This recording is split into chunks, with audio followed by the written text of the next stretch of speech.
Bonjour à tous. On a le plaisir de vous accueillir pour cette nouvelle session de nos webinaires dans le cadre de Mars Bleu, le mois de sensibilisation au dépistage du cancer colorectal. Et donc, vous avez déjà eu deux webinaires. Et aujourd'hui, nous avons le plaisir d'accueillir le docteur Chérif qui va nous parler des nouvelles techniques de radiothérapie dans le domaine des cancers digestifs et plus particulièrement du cancer colorectal. Donc, je rappelle auparavant que s'il y a des questions, n'hésitez pas à le poser au travers du chat et je retranscrirai les questions à la fin de la présentation. Et puis, je le redirai en conclusion, dans le cadre de Mars Bleu sur l'hôpital Henri Mondor, nous avons également une journée de sensibilisation le 15 mars dans le hall de l'hôpital, ainsi que le 18 et le 28 mars au 4e étage sur la plateforme Calypso, où vous pourrez avoir accès au dépistage avec une remise de tests de dépistage que, bien sûr, nous vous conseillons pour toutes les personnes entre 50 et 74 ans. Voilà, cela étant, je ne perds pas une minute de plus pour laisser la parole au docteur Chérif sur les nouvelles techniques de radiothérapie. Il va vous expliquer tout ce qui est extrêmement moderne et qui permet de traiter encore mieux nos patients. Merci beaucoup, Aziz. Merci. Alors, moi, je vais vous parler des techniques de pointe en radiothérapie dans le domaine des cancers colorectaux. Et avant de parler des techniques de pointe, il faut savoir, pour savoir où aller, il faut savoir revenir.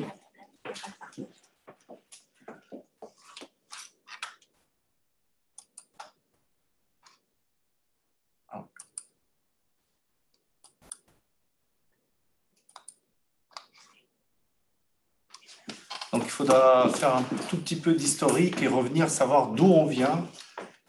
Donc, je parlerai de l'histoire et de l'évolution technologique en radiothérapie.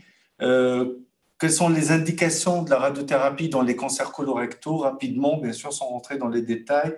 L'apport des techniques modernes, la radiothérapie conformationnelle en modulation d'intensité, la radiothérapie guidée par l'image, la place de la radiothérapie en conditions stéréotaxiques, quelques perspectives d'avenir et les conclusions.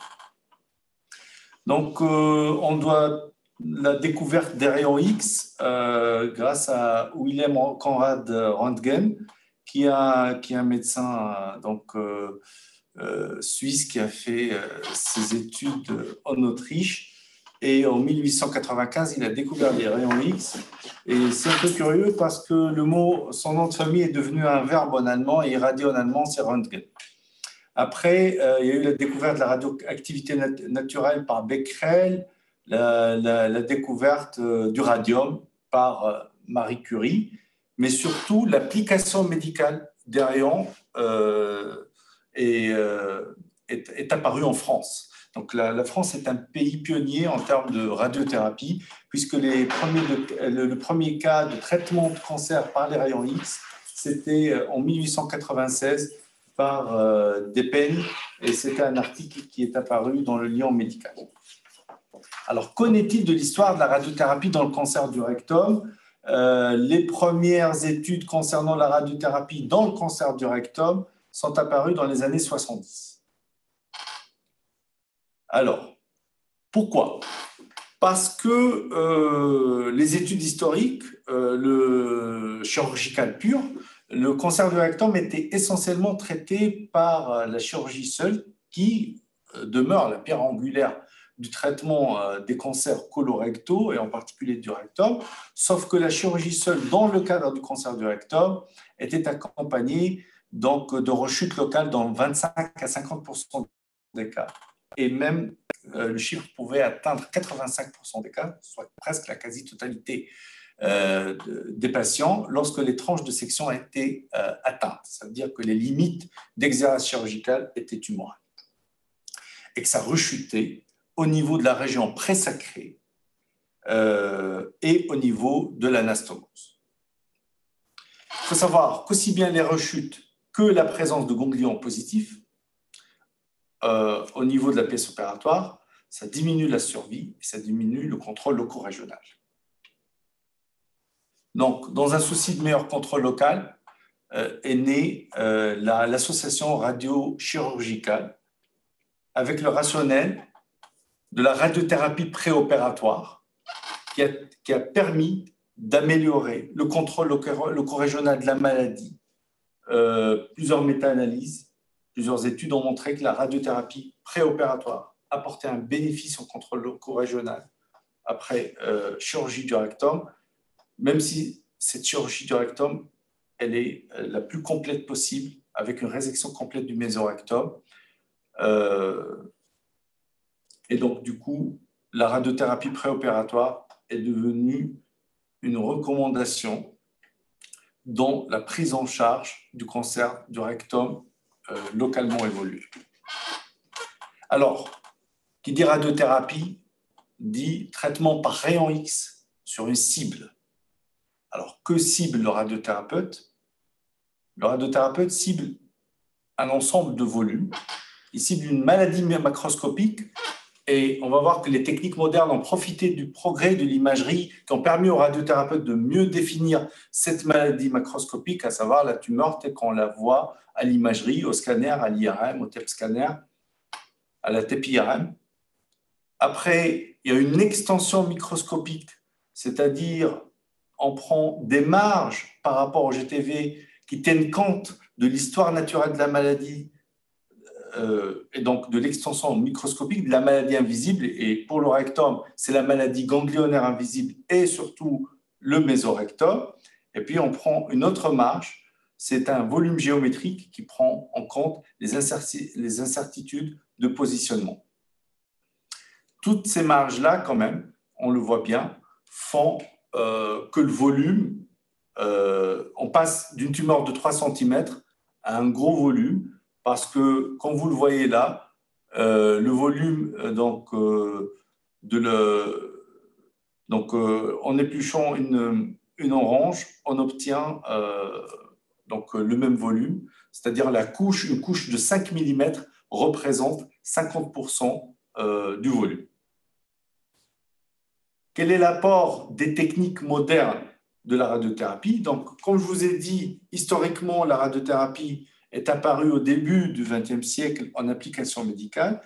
Comme vous le voyez, les premiers appareils utilisés de faible énergie, donc c'était des appareils de kilovoltage, ils utilisaient un spectre d'énergie de rayon X qui était de l'ordre de 250 à 300 kV, ce qui donnait beaucoup d'effets indésirables parce que pour pouvoir traiter une localisation aussi profonde que le cancer du rectum, chez des patients, en l'occurrence obèses, il fallait donner beaucoup de doses à la surface.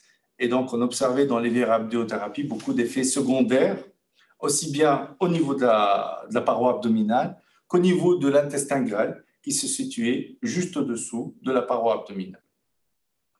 Après, on a vu la technique évoluer, profitant de l'apport de l'imagerie, profitant du progrès informatique qui nous a permis d'intégrer l'imagerie diagnostique, aussi bien scanographique que métabolique, TEP scanner, à l'imagerie de centrage réalisée en radiothérapie pour pouvoir mieux délimiter la cible de traitement et les progrès techniques également des appareils de traitement qui, grâce à un système de collimation multilame, permet de conformer au maximum la dose délivrée à la tumeur et d'épargner au maximum les tissus sains. Et donc, il y a une amélioration de la balance bénéfice-risque. Il n'y a pas mieux qu'une photo pour expliquer tout ça. Là, je vous montre, par exemple, tout ce que j'ai avancé. Ça s'explique, ça se résume sur cette photo. Là, c'est un cas réel qu'on a traité dans le service. Donc, vous voyez en rouge le rectum qui est le siège d'une tumeur assez évoluée en longitudinale. Le volume bleu, c'est le volume qu'on doit traiter qui prend compte des extensions microscopiques mésorectales et des extensions ganglionnaires présacrées et iliaques primitives.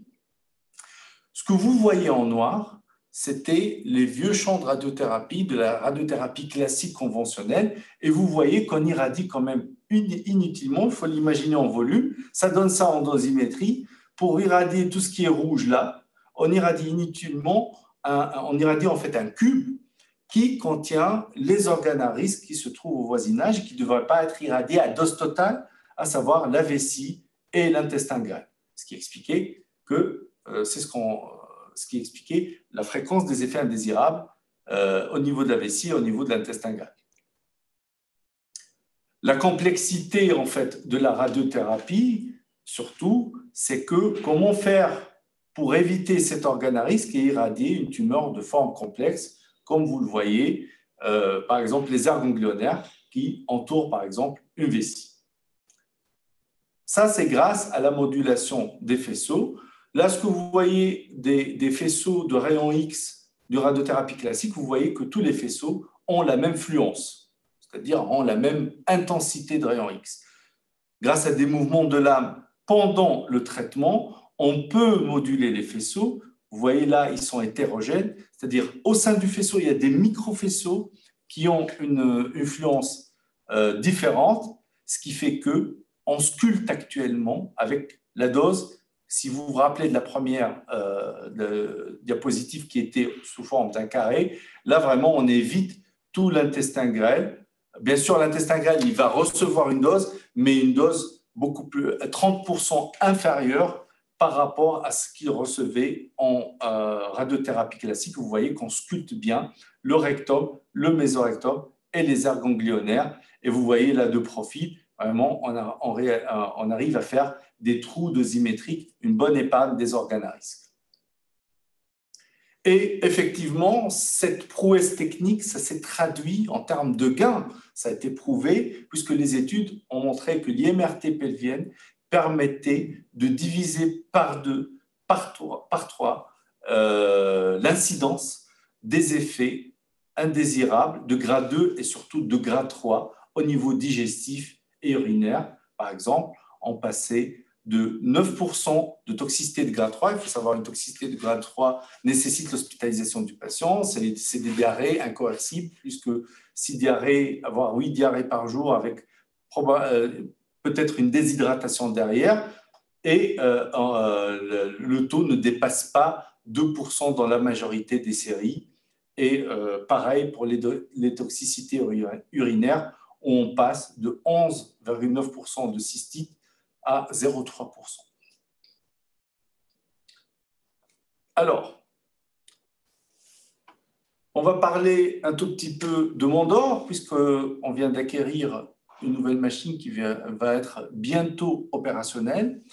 Donc, c'est un accélérateur linéaire Elekta Versa HD de dernière génération. Et cet accélérateur linéaire, il a la capacité de réaliser toutes les radiothérapies stéréotaxiques intra-extracrâniennes.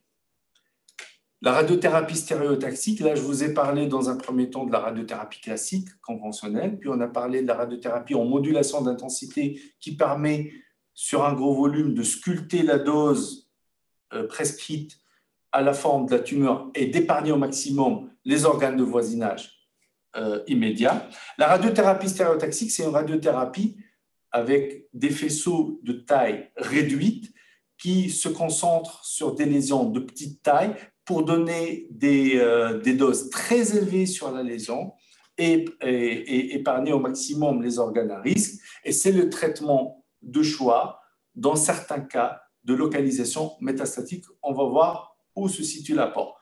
Et l'appareil Versa HD, en fait, il a des caractéristiques techniques sans rentrer dans les détails, mais c'est un appareil qui est doté de faisceaux de haut débit, dit les faisceaux FFF, qui permettent d'irradier des petits champs de l'ordre de 1 cm à un débit élevé et donc un temps de traitement court.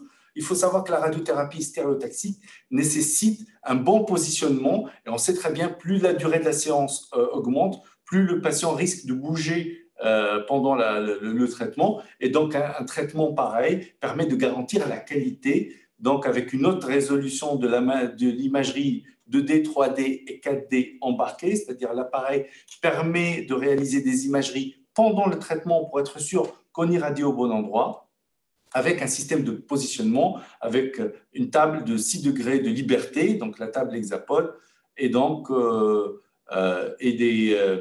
des microlames de 1 mm, ce qui permet de traiter rapidement des cibles stéréotaxiques multiples et extrêmement petites.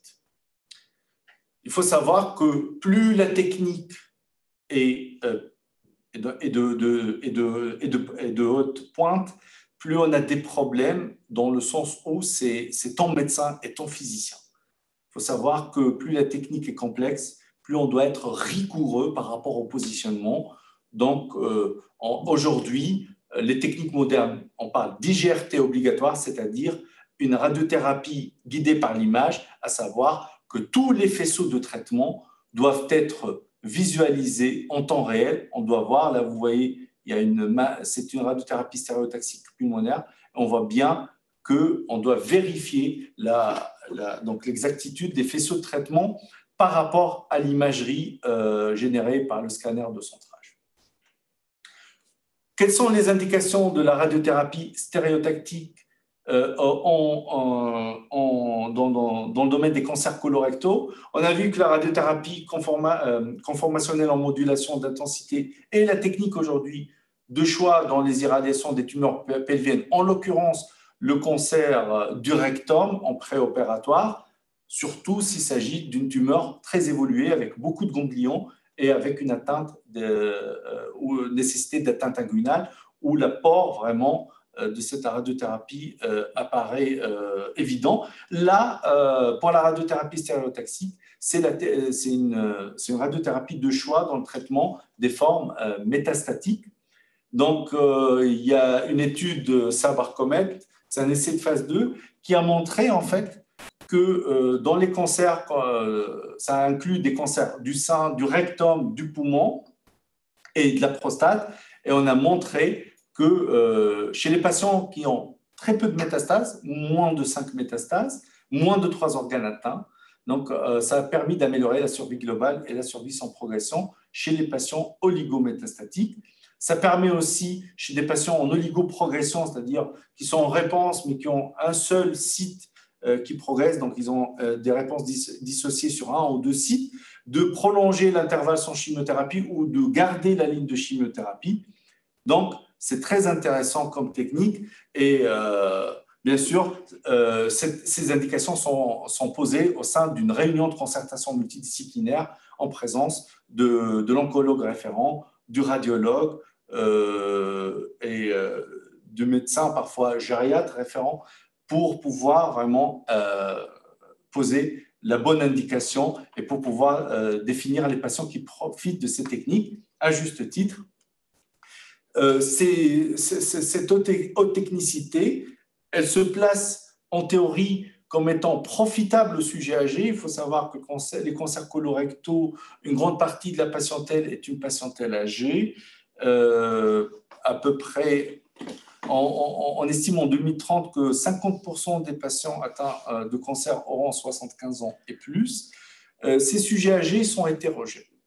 Ils sont hétérogènes du point de vue phénotypique et même du point de vue fragilité. Ils n'ont pas tous les mêmes comorbidités, la même autonomie, le même environnement psychosocial, d'où l'intérêt aussi de cette prise en charge multidimensionnelle, multidisciplinaire en impliquant le gériatre et l'oncogériatre pour pouvoir apprécier ce sujet âgé dans sa globalité, pouvoir définir ses domaines de fragilité et voir aussi bien lui proposer la technique adéquate et les techniques de pointe se placent bien grâce à leur balance bénéfice-risque et l'épargne des organes à risque, donc moins de toxicité. On sait, les études ont démontré chez le sujet âgé que l'incidence des toxicités aiguës est plus élevée. Et en même temps, reste la question de la faisabilité. Donc, d'où l'intérêt de cette évaluation globale. Vous savez très bien que, par exemple, en radiothérapie stéréotaxique, c'est très difficile à réaliser chez un sujet qui présente un état d'agitation ou des troubles cognitifs. Les perspectives d'avenir. Malgré tous les progrès réalisés, certes, la radiothérapie associée à la chirurgie et associée aussi à la chimiothérapie concomitante qui a permis de rendre les tumeurs encore plus radiosensibles. Ça a permis d'avoir aujourd'hui un taux de rechute locale de l'ordre de 5% en 5 ans.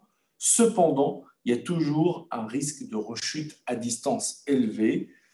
Donc, les perspectives d'avenir, c'est comment améliorer le traitement systémique, comment améliorer aussi le taux de réponse pour éviter la chirurgie de clôture chez les sujets âgés notamment, et encourager les attitudes watch and wait, et comment améliorer aussi le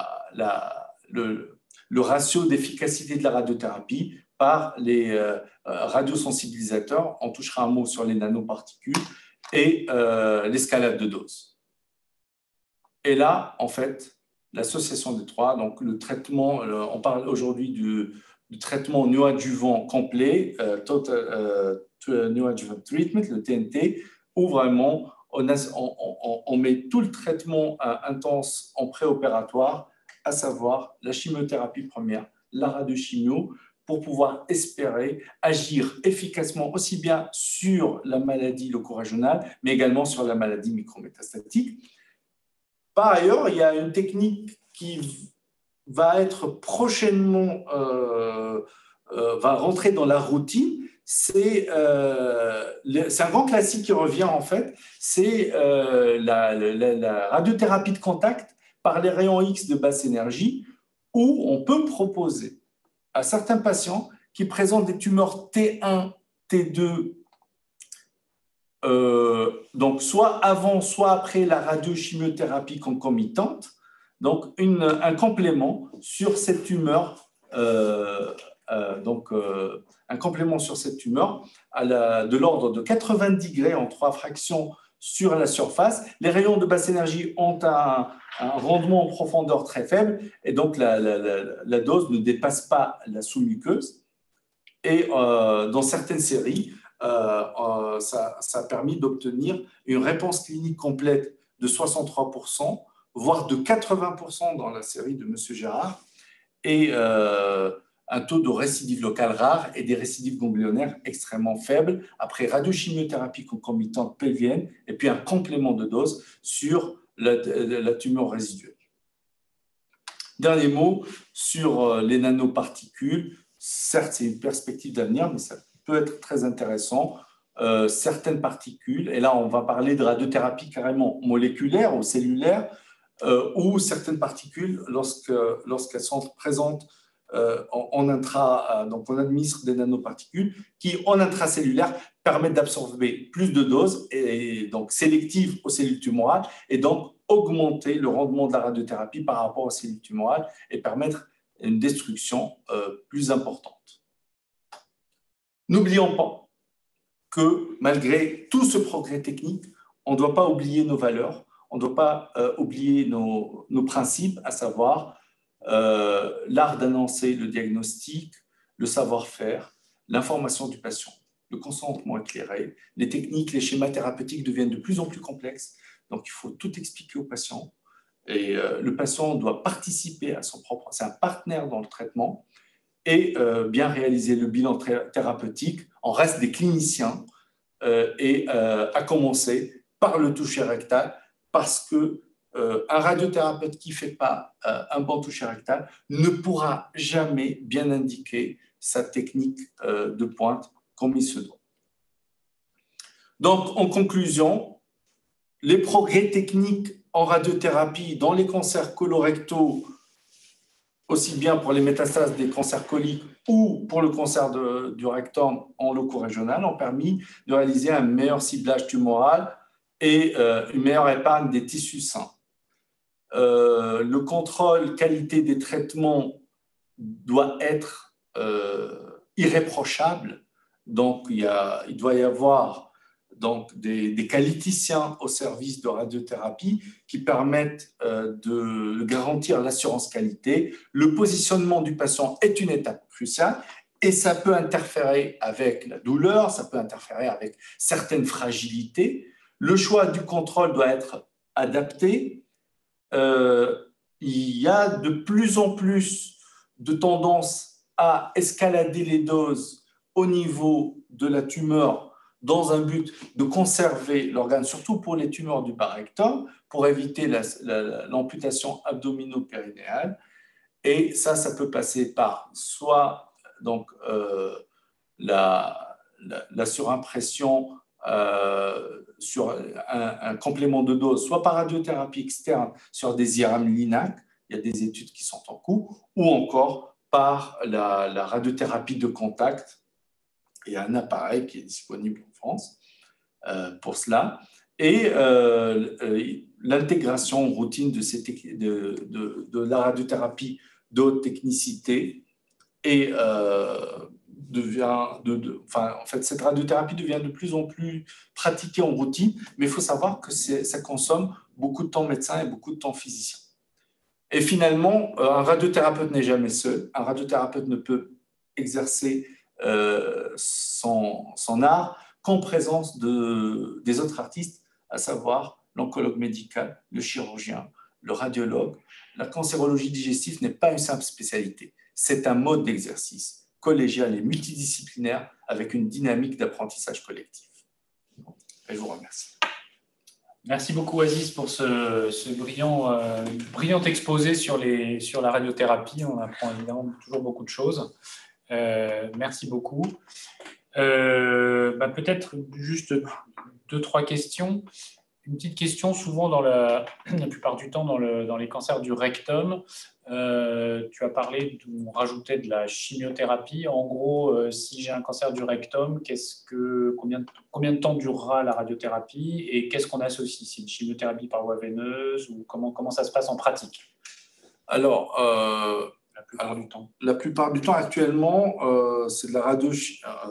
Bien sûr, la plupart du temps, lorsque le patient est éligible à la chimiothérapie néoadjuvante, selon le schéma PRODIL 23, là, après, il y aura la radiochimio concomitante. C'est une chimiothérapie orale, donc à base de capecitabine. C'est un produit qui est métabolisé par le foie sous forme active et qui se prend 2 fois par jour, les jours de la radiothérapie. Donc, la radiothérapie se fait toujours classiquement tous les jours ouvrables de la semaine, sauf samedi et dimanche. Depuis la découverte de la radiothérapie, ce n'est pas parce que les radiothérapeutes ne travaillent pas les samedis et le dimanche, mais parce qu'il y a un repos biologique nécessaire à la cellule normale. 5 jours sur 7, ce n'est pas moins efficace que 7 jours sur 7, mais c'est moins toxique. Donc, sur le plan radiobiologique, il y a un sens à faire de la radiothérapie 5 jours sur 7. Donc, ce sont des comprimés. Des comprimés qui se prennent les jours de la radiothérapie. Il n'y a pas de délai par rapport à la radiothérapie. Il y a une prise le matin, une prise le soir. Il n'y a pas un délai à respecter par rapport à la séance de la radiothérapie. Donc, ce n'est pas une grosse chimiothérapie. Après, il y a une question sur la durée, parce qu'il y a toujours un peu la question qu'est-ce qu'on fait comme durée de radiothérapie dans un cancer du rectum avant d'être opéré. Alors, différents schémas, plutôt courts ou plutôt longs, où on en est actuellement? On reste sur plutôt le schéma long? On reste essentiellement sur le schéma long. Il faut savoir que maintenant, le paramètre qui est le plus important que la durée de la radiothérapie, c'est le délai entre la radiothérapie et la chirurgie de clôture. D'accord. Qui apparaît que à partir, c'était classiquement 8 semaines, mais on a démontré qu'en allant jusqu'à 12 semaines, on avait plus de réponses tumorales pathologiques et donc du coup plus de contrôle. La radiothérapie, classiquement, il y a eu 2 schémas. Il faut savoir que le premier schéma de radiothérapie était le schéma court. Le schéma suédois, c'était le schéma 5x5, 5 séances de 5 grés, donc 5 jours de suite. Donc 5 jours seulement de radiothérapie. Aujourd'hui, ce schéma est de moins en moins utilisé. Il garde quand même une certaine place chez les patients qui sont très symptomatiques, qu'on doit opérer rapidement, qui sont très symptomatiques, ils ont une hémorragie parfois incontrôlable, qui ont parfois dans des centres où l'accès à la radiothérapie est un peu difficile, où les délais de la radiothérapie sont longs. Donc, ça permet en fait de réaliser le 5x5 et d'opérer derrière. Et on opère plus vite alors derrière. Ça, c'était classiquement. Mais après, en fait, il s'est avéré qu'il y a eu l'étude anglaise de Sebag Monfior qui a démontré en fait que opérer à distance après le 5x5, ça permettait aussi d'avoir un meilleur contrôle et pas plus de toxicité. Parce qu'en fait, il faut savoir que la toxicité, entre parenthèses, subaiguë ou tardive de la radiothérapie, augmente un tout petit peu avec la dose par fraction. Plus on donne une dose élevée par fraction, par séance, plus on a un risque de fibrose. Et donc, les chirurgiens avaient dans le passé la hantise de se trouver devant une fibrose si on irradie après un certain délai par rapport au 5x5. alors que la réalité, finalement, a démontré que ce n'était pas vrai et que là, 5x5 ou classique, en fait, le 5x5, c'est juste si on veut vraiment écourter la durée de la radiothérapie pour des patients qui ne peuvent pas supporter le schéma classique en termes de déplacement, peut-être des sujets fragiles aussi, ça peut faire l'affaire. Et chez qui la chimiothérapie aussi, pour la même fragilité, n'est pas indiquée. Donc le 5x5 plus une chirurgie derrière, c'est plus terme de faisabilité. Mais le traitement standard, c'est 25 séances. A priori aujourd'hui, quand on a un cancer du rectum qui doit être traité, en général, on commence, si on peut le supporter, par une chimiothérapie, puis après une association de radiothérapie 2 à 3 semaines après. 2 à 3 semaines après, comme tu disais, avec des comprimés pendant 5 semaines. Et un complément, ensuite, ça c'est l'essai de M. Gérard, donc le schéma français, c'est 5 semaines de radiothérapie, puis 3 petites séances sur la tumeur elle-même. En plus, ça a permis d'avoir des taux un peu plus élevés de réponse complète et d'améliorer le contrôle local. Et on opère entre 8 et 12 semaines. Entre 8 et 12 semaines. Donc, ce qui est assez long, ce qui fait une séquence de traitement assez Au-delà de 12 semaines, en fait, il y a une étude italienne qui a été faite, rétrospective, mais très intéressante, qui a montré une courbe de contrôle tumoral pathologique qui augmente de façon significative de 6 semaines à 12 semaines. Donc, plus entre 6 et 12 semaines, plus on retarde la chirurgie. Et à partir de la 14e semaine, là, on atteint le plateau. D'accord. Très bien, c'est assez clair et merci beaucoup. Une autre petite question sur la tolérance. Est-ce qu'on peut dire, puisque c'est un de tes dadas, sur les patients âgés, est-ce qu'il y a une différence en termes de tolérance de la radiothérapie chez le sujet âgé par rapport au sujet jeune? Est-ce qu'il y a des choses auxquelles il faut se méfier plus particulièrement?